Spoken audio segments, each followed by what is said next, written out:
रवां साल के बजट को दिया तो टैक्स फ्री बजट का नाम, ताहम दूध, दही, दालों से लेकर कुकिंग ऑयल तक कमोबेश हर शय की कीमत में 5 से 20 रुपए फी किलो तक इजाफा हो गया है। तनख्वाहदार तबके का कहना है कि ऐसे में घर की गाड़ी चलाना नामुमकिन हो गया है। बहुत महंगाई है जी, बहुत महंगाई है। इनकम कम होती जा रही है, अखराजात बढ़ते जा रहे हैं। जैसे पहले कहते थे गरीब दाल खाते हैं, अब तो अमीरों के रेंज में है, गरीबों के रेंज में तो दाल भी नहीं है। शहरियों का कहना है कि पेट्रोलियम मसनूआत की कीमतों में इजाफे का बोझ तो फौरन अवाम पर डाल दिया जाता है, लेकिन हालिया दिनों में कमी से अवाम को इसका कोई रिलीफ नहीं मिला। पेट्रोल 10 रुपए पहले 8 रुपए कुछ पैसे हुआ है, किसी ने एक पैसा भी जो है कम नहीं किया।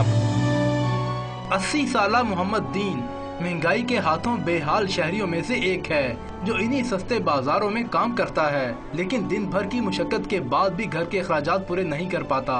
महंगाई इतनी हो गई है तो करे कोई चाय चीज ले ही नहीं जा, गरीब बंदा करे। महंगाई की चक्की में पिसने वाले अवाम अब तो हाकिम वक्त से सिर्फ यही इस्तदा करते नजर आते हैं, हमने माना कि तगाफुल न करोगे लेकिन खाक हो जाएंगे हम तुमको खबर होने तक।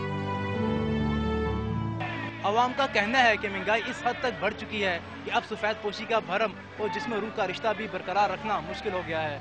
कैमरामैन मोहम्मद दाऊद के साथ साजिद कुंदर, डॉन न्यूज़, इस्लामाबाद।